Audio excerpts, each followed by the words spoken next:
नमस्कार दोस्तों, चाहत क्लासेज में आपका स्वागत है। मैं महेश चंद उपस्थित हूँ एक ऐसी वीडियो के साथ जिसमें हम सीखेंगे कि मैथ है यानी कि महत्तम समात्वर्तक, जिसे इंग्लिश में बोला जाता है highest common factor. Highest common factor के बारे में हम पढ़ेंगे। पिछली वीडियो में हमने एलसीएम निकालना सीखा, लैसा निकालना सीखा। तो चलिए हम दो विधियों से सीखते हैं कि हम मैसा कैसे निकालते हैं। मैसा निकालने से पहले हम सीख लेते हैं कि महत्तम समात्वर्तक किसे कहते हैं। महत्तम समात्वर्तक वह होता है कि वह बड़ी से बड़ी संख्या जो दी गई संख्याओं को पूर्णतः विभाजित कर दे।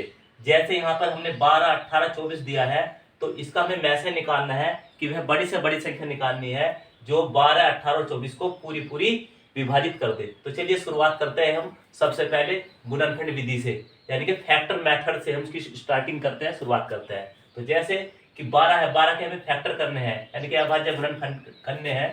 तो जैसे 12 है तो 12 को कैसे करेंगे, 2 दूनी 4, 4 तिया 12।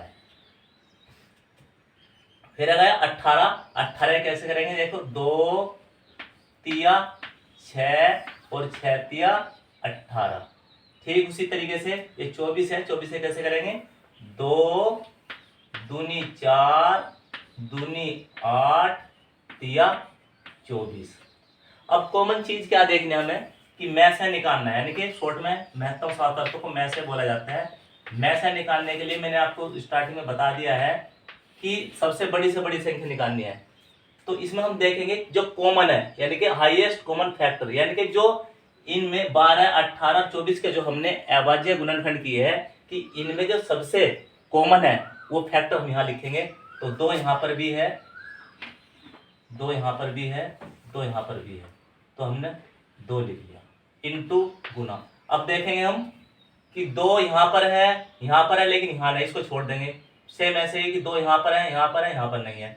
तो हमें तीनों में देखना है जो कॉमन है, यानी कि 12, 18 और 24 के जो फैक्टर है हमें तीनों को के फैक्टर में देखना है कि कौन सा कॉमन है, हमें वही लिखना है। तो यहाँ पर हम देखते हैं फिर 3 यहाँ पर भी है, 3 यहाँ पर भी है, 3 और यहाँ पर भी 3 है। तो यहाँ पर हमने 3 ले लिया। तो इसका जो मैसा आएगा 2 तिया 6 इसका मैसा आएगा, ये आंसर आएगा। ये हो गया गुणनखंड विधि से। फिर मैं बता रहा हूं आपको कि जो फैक्टर तीनों में कॉमन है वो हमें लिखना है। जैसे 2 तीनों में कॉमन है, हमने 2 लिख लिया। फिर 2 इसमें नहीं है, 18 के फैक्टर में 2 नहीं है, तो हम इसको छोड़ देंगे। तो अब फिर है 3 सब में मौजूद है जो फैक्टर है, तो हमने 3 उतार ले। तो 2 गुना 3 यानी कि 6, यानी कि 6 एक ऐसी बड़ी से बड़ी संख्या है जो 12, 18 और 24 को पूर्णतः विभाजित कर देगी। तो ये तो हो गया गुणनखंड विधि से मैसे निकालना। अब चलते हैं हम भाग विधि से हम कैसे मैसे निकालते हैं। जैसे यहाँ पर 12 है तो यहाँ 18 और 24 है, तो हम सबसे पहले यहाँ लिख लेंगे 18। इसके 12 से आगे का जो बड़ा है 12 से आगे 18 लिख लिया, और 18 को हम कैसे भाग करेंगे, 12 से भाग करेंगे। तो 12 एकम 12, एक बार मायने चलिए 12 यहाँ लिख लिया। देखो ध्यान रखने वाली बात यहाँ है, आपको बड़े ध्यान से यहाँ पर देखना है। फिर यहाँ पर घटाते हैं, 8 में से 2 गए बचे 6। अब 1 में से 1 नहीं जाते हो, आपको भाग तो आती है, ये 6 आ गए। अब यहाँ पर ध्यान देने वाली बात है, जैसे 6 आ गए जो हमारा शेष फल आ गया, यानी कि शेष आ रहा, इस शेष से जिससे हमने भाग करी थी, यानी कि 12 से हमने इसको डिवाइड करा तो 12 यहाँ लिख लेंगे। अब इस शेष से हम 12 को भाग करेंगे, 6 दूनी 12, यानी कि पूरा पूरा कट गया, हमें पूरा पूरा काटना है, 0 लानी है। तो इसका मतलब इसका 6 आ गया। अब इस 6 से जो है हम उसको कैसे भाग करेंगे, जो हमारा लास्ट रहेगी संख्या 24। अब 24 को भाग करेंगे किससे, इस 6 से,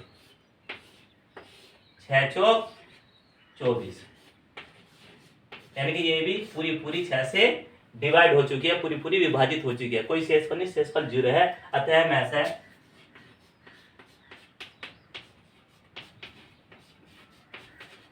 बराबर 6, ये आंसर आ रहा है। यानी कि गुणनखंड विधि और भाग विधि से हमने मैसा निकालना सीखा, और आपसे मेरी उम्मीद है कि आपको यह वीडियो जरूर पसंद आएगी। इसी उम्मीद के साथ, इसी विश्वास के साथ मैं आपसे विदा लेता हूं, और हर बार की तरह बस मैं यही कहूंगा कि पढ़ो कुछ ऐसा कि हर कोई पढ़ना चाहे आपके जैसा। Thank you so much.